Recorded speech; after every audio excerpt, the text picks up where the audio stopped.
think I don't consciously decide what I'm going to write about. It's just when I sit down to do it, it comes out, and then later you're like, oh, that must be something that I'm going through. Or Right. like there's a line in one of the songs on the album that's literally from like my first breakup ever from years ago. But it's like, oh wow, there must still be a little bit of pain in there, even though it was, over 10 years ago. It's still like you can still tap into pain from the past, and it's weird how it just pops up. Rears its head I up. don't plan it.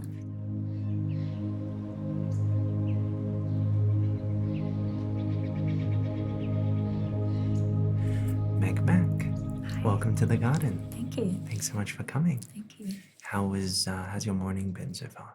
Good. I just had the craziest Uber ride here. Really? Tell me about it. So I always get really embarrassed to say I'm a singer. Say, oh, are you going to work? I was like, oh yeah, I'm doing a work thing today. And then he's like, what do you do? I said, do music. And then he was like, what? And I was like, I'm a singer. And he's like, oh, let's play your music. And then types it in and starts playing the music. No. And it felt like an interview because he was asking me these questions. And then he said, can you sing a little bit? And I would never do it. And They ask you on the spot? I just did it, and That's I don't know diabolical. why I did it. And then it was it had a camera, and he's like, can I put it on my YouTube channel? And I was like, okay. So Did you know you were being filmed? No. And then I looked his channel up, and he has a YouTube channel, and he shares like his rides. Uber? And, Wow. yeah. And then I was like, normally I'd probably say no, and I was like, yeah, you can. Quite the morning you've had. Yeah, so- I can really relate to it being awkward when you have to explain what you do for a job. Yeah, what do you say? Because I have to say, I'm into content creation, and then that does not clarify things at all because they think I'm into like some exotic content perhaps. Yeah. So I have to, it's honestly easier for me to just explain it. Yeah, I do that rather than ASMR. Yeah. But yeah, I just say I do YouTube, and then they ask for my channel, and then I just gotta bite the bullet. Like, have you heard of ASMR? And then, so Okay, it's the same. Yeah, thank Same God. predicament. I think even now, I've been doing this for 10 years. If someone starts playing my ASMR videos in a public, just get me out immediately. So The whole radio was listening to Meg Mac. that's crazy. I can really relate to that. So this is your ASMR debut, you'd say? Yeah. Congratulations. And I always get told I speak too quietly. So You have a very nice whisper thank you. Am I ASMR. talking Perfect. softly enough? Because I always get told I speak too softly. I Right. sing very loud, but I speak softly. Wow. Okay, cool. Have you had a coffee this morning? I had a matcha. You have a matcha? Yeah, just at home. Is it like, I'm half Japanese, so I'm very, very gun-ho on matcha. Oh. I came back from Japan and I got this authentic matcha set, and just when you get the little whisk and everything, and it's just, well, thank you again so much for coming. Thanks for I thought we could get straight into it. We've talked to so many musicians on this show, and all of them have different backgrounds, different upbringings, different, I guess, training in music and stuff like that. Where does your passion for music come from, and what inspires you when writing new music? I think I've been singing since I was a kid. Singing's like very normal in my family. I'm one of 5 kids, and everyone can sing. But when I left school, so when I was about 17, that's when I actually started writing songs. And that's when I was like, oh, it's like connected the two. And then I was like, this is what I want to do with my life. Wow. So you left school at year... So I was 17. Right, okay. And then I went to uni. I was like, no, I'm not going to do performing or singing or anything. And I went and studied digital media for a year. But it was in that year that I started writing songs. And I was like, oh my God. I realized it just made sense to me. And then I moved to Perth at 18 and studied music over there. Wow. So you studied at WAPA, is that correct? So for people who may be watching who may not be Australian, WAPA is Western Australia Academy Performing Arts, right?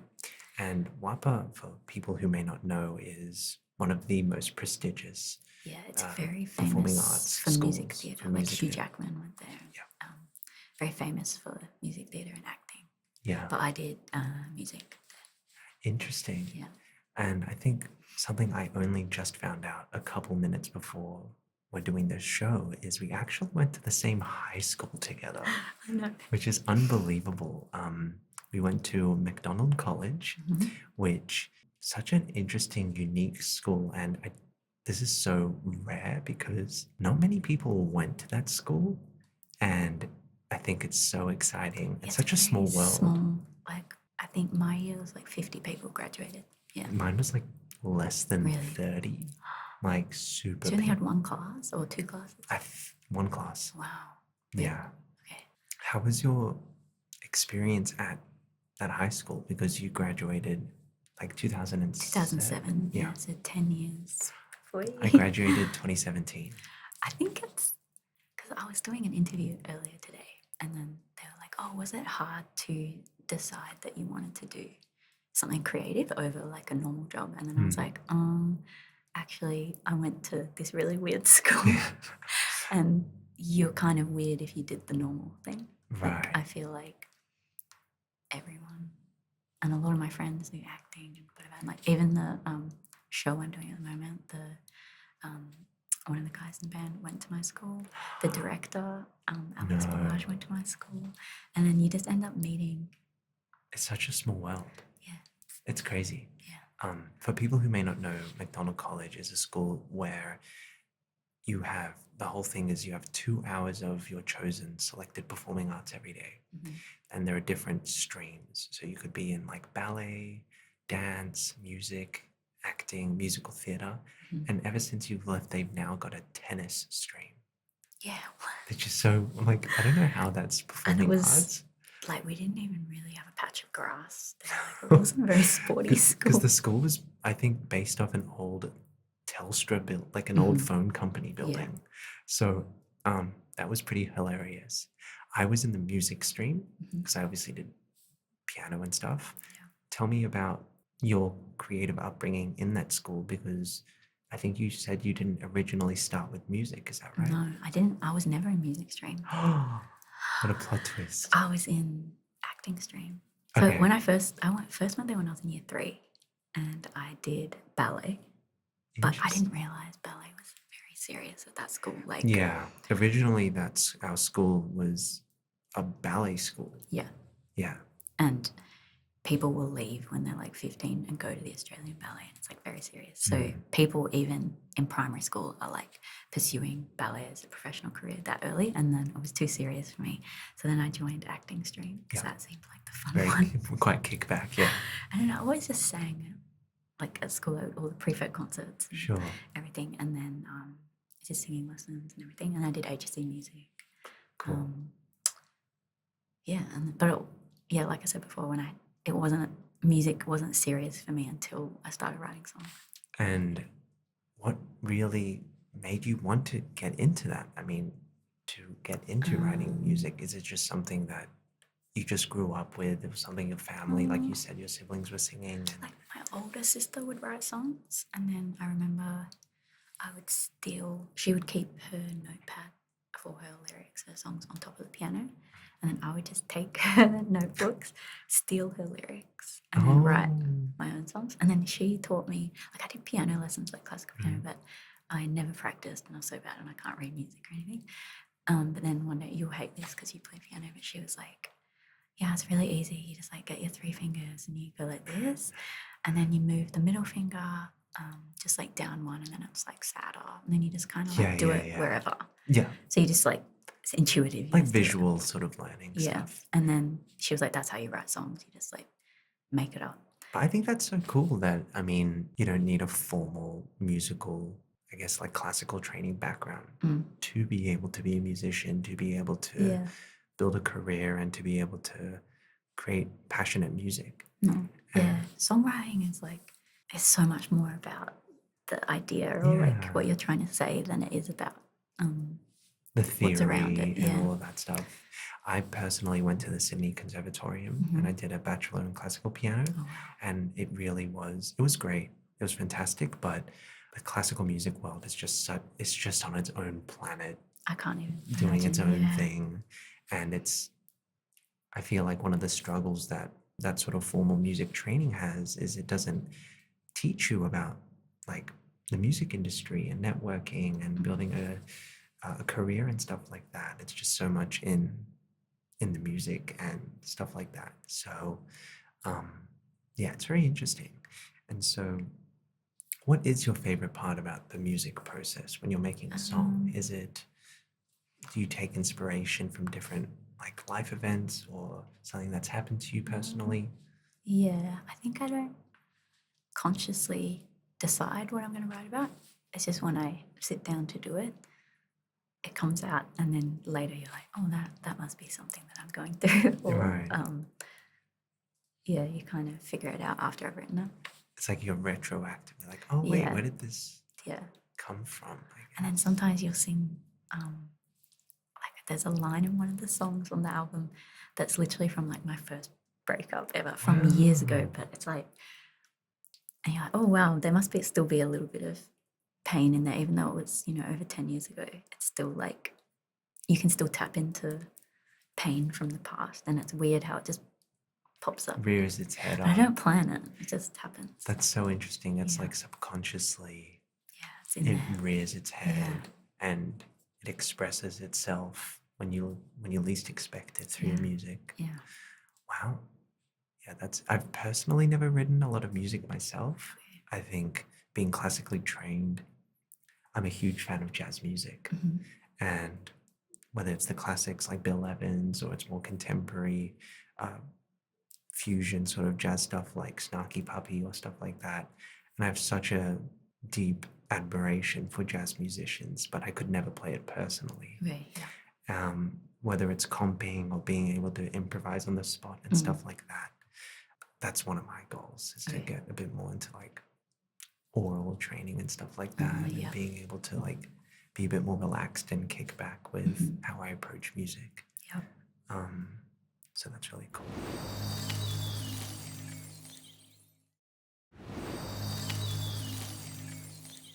I thought we could step into the garden together and give your ASMR debut a crack. Yes. So what I have here is a tray full of wacky things. You're more than welcome to just pick something that speaks out to you and think about what sort of sound it reminds you of, possibly. Does this make a sound? Oh yeah, it makes a sound. Really? Fun part about ASMR it's is like very quiet. It's discovering sounds. I'll show you something. So this is a fidget toy. It's a plush little strawberry, and it's in a kind of a plastic bag with a zip tie on top. And originally I was just going to open it and just squish the strawberry, right? But it turns out that this sounds incredible whilst it's in the bag. Listen to this. Oh. Right? So I'll let you play around with this. And do I need to hold it up close or anything? I recommend sort of like holding it so when it squeezes up, it hits the zip tie. What sort of sound does that remind you of? Crunchy, like.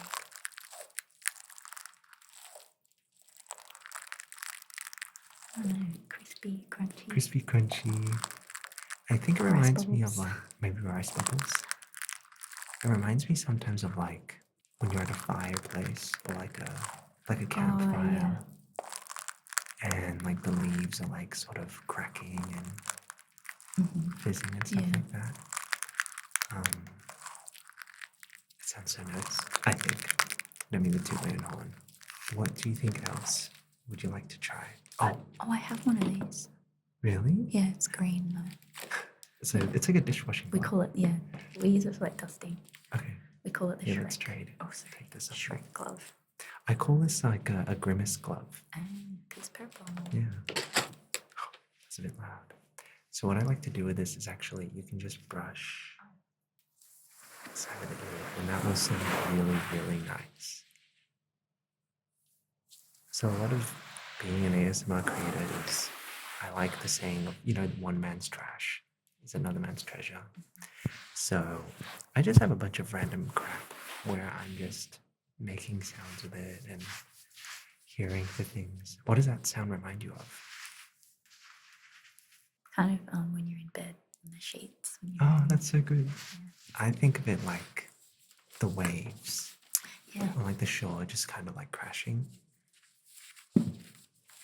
Why don't we like go from up here and you can just go.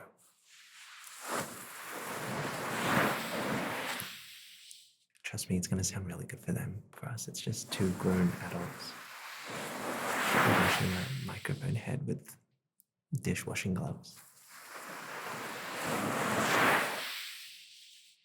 So have you watched any ASMR in the past? Or I don't know if it's ASMR slime.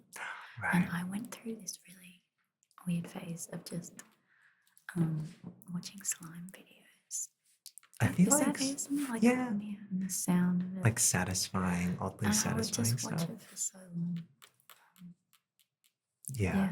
I think it's ASMR is very broad and there's like lots of different genres. Some people really like eating ASMR, which I can't stand. I've seen that, but I haven't. It's not my cup of tea. Yeah. Some people like the classic ASMR, sort of like what we're doing. Some people like the oddly satisfying, like slimes and textures and that sort of stuff. Why I like that one. I have some other things here. These are the money makers right here. So these are basically just some fingertips that I use a lot because I have to have very short nails because I play the piano. Oh yeah.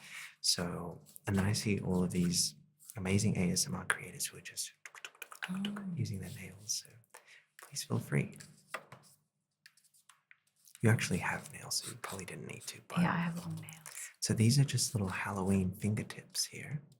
And they have some red paint on them. And I like to just sort of kind of like tapping on the ears with the nails. A lot of it is trial and error because from our perspective, this sounds like nothing.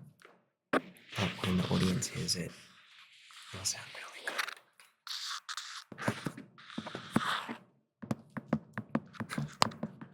Welcome to our world. I love it. I want to live here. So what are some fun and exciting projects you're currently working on that you can share?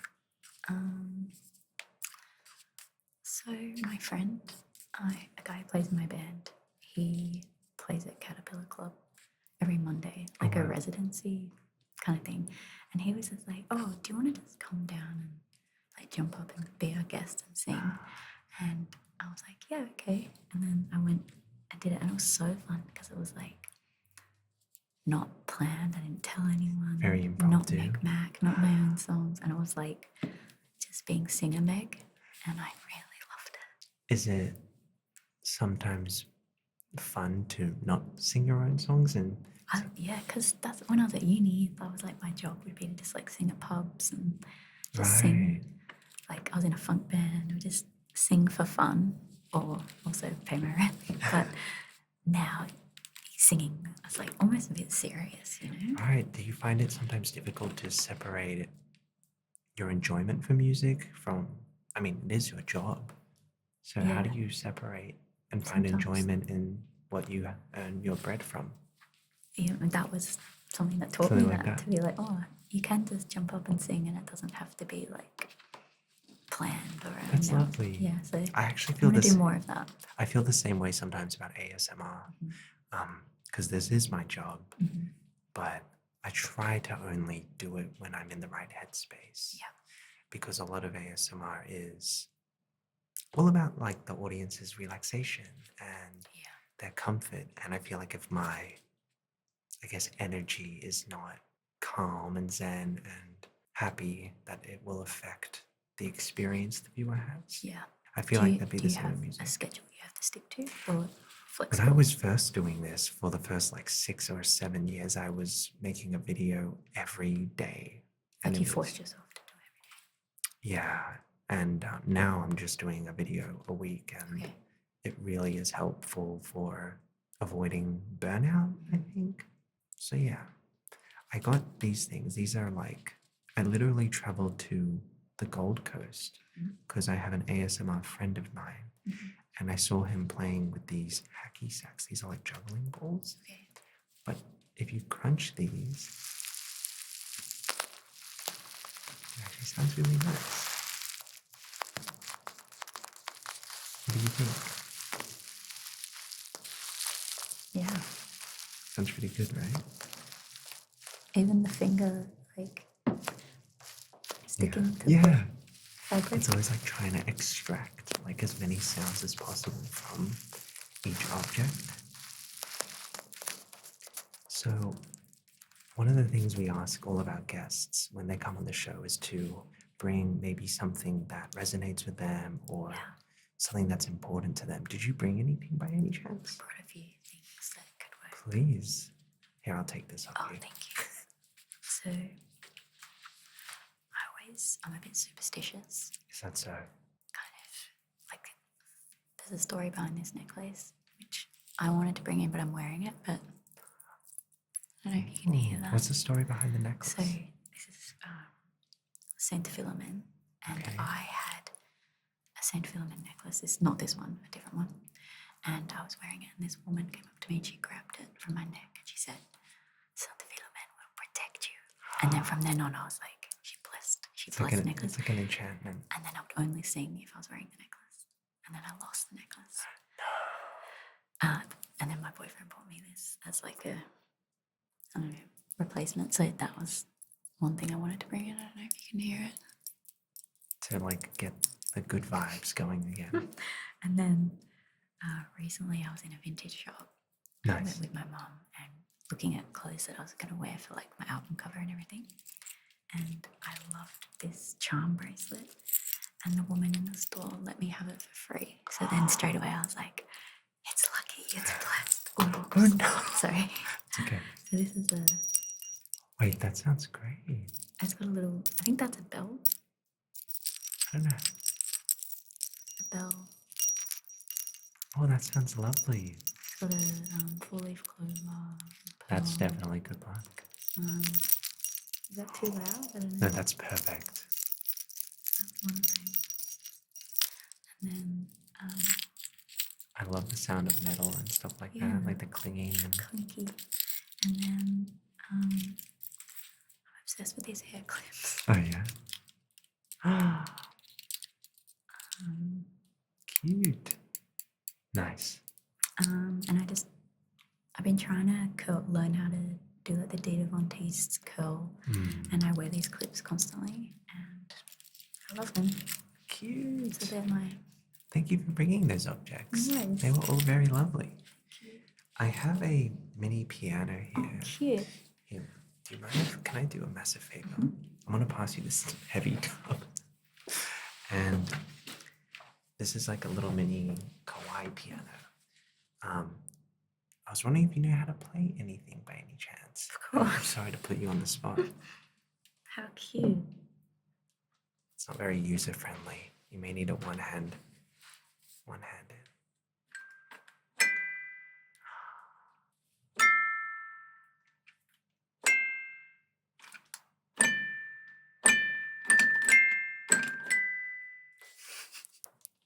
That's so cute. You like it? I thought it was fitting for ASMR. That's really cute. Lovely. Thank you so much. It actually also opens up. It's a whole thing. Cute. That was so good. Oh, Thank you. so much. That's scary playing piano for you. Why don't you play something? You want me to play something? Yeah.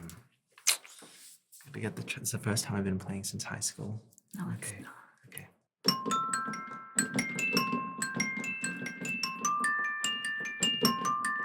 Do you know who it is?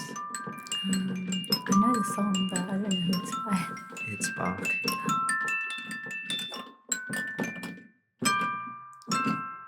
There we go. Fairy claps. When you're not working, when you're not doing music, what are some hobbies you like to do on the side when you're not on stage and singing? I recently started learning to knit. Oh, is that so? Yeah, my sister taught me over like Christmas, New Year's, and I got so obsessed. That's fun. What are some things you've knitted? I've knitted a few little scarves, and then it's called the Sophie hood. Okay. And it's like a hood and it goes down like this and then you kind of wrap it around. Oh, very stylish. And then I'm currently knitting a little hood, all these wintry things, a little hood, a pixie hood it's called, and it has a cute. little point here and then you tie it here. And I'm up to here and I just need to add the ties. Okay. But do you have any tips for aspiring musicians out there in this crazy day and age of AI and social media? And I think it's like, it sounds so lame and it is the advice we learn in every like children's movie and everything, but it is 100% be yourself. And I feel like that's like a lesson I'm learning over and over and over again. Like, so many challenges come up, and then when you do lose yourself and you look back, your heart breaks for yourself. And I think that, I don't know, it's the hardest lesson. I guess that's why it's in every moral. Is be yourself. Because I find that even when I first started on social media, it was completely different 10 years ago than it is today. I can't imagine.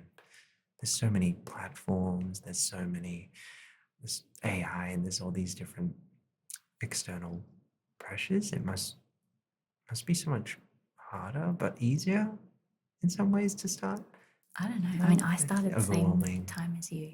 Yeah, just in the last 5 years, social media is so different that it requires you to be yourself. And I feel like I was able to hide a lot more when I first started. And you could just do like a post every few weeks, and it didn't. And now it feels like you can't. Yeah, you can't pretend anymore. And I'm struggling with that. It's hard. Yeah. For this last question, we ask every single guest to take our audience to an audible soundscape. Okay. You can go anywhere that you want, and we'll add that sort of sound in post. Okay. So is there anywhere in particular that you really like, or where would you like our audience to go to today? I have a water fountain in the courtyard of my building. And my apartment is built around this courtyard. And every day the water fountain turns on and there's just the sound of running water. And I usually have my bedroom window open. It's a really old, like over 100-year-old building. So I have these big sash windows and I open them up, and my cat sits in the windowsill, and there's just a giant fountain running water. That's my happy place. That's your happy place? Yeah. Okay, take us to the water fountain outside the 100-year-old building. So, let's say this is a question we ask all our guests. Where do you see yourself in 5 years from now? Best case scenario. Still singing, but not stressed. Nice. I think that's my main, more than probably achievements, my goal is to eliminate stress and anxiety from my life. It's my main thing. So happy and singing for fun only. Fantastic. Meg Mac, thank you so much for coming on the show. Where can our viewers find you? My name's Meg Mac. It's MEGMAC, and you can find me on everything, I guess. Spotify, iTunes, Apple Music. I think all music platforms, I'm guessing. Should be fine. And social media, stuff like that. Well, thank you so much for coming on the show. Thanks for having me. Thank you all for listening, watching, and we'll see you next time. Bye-bye.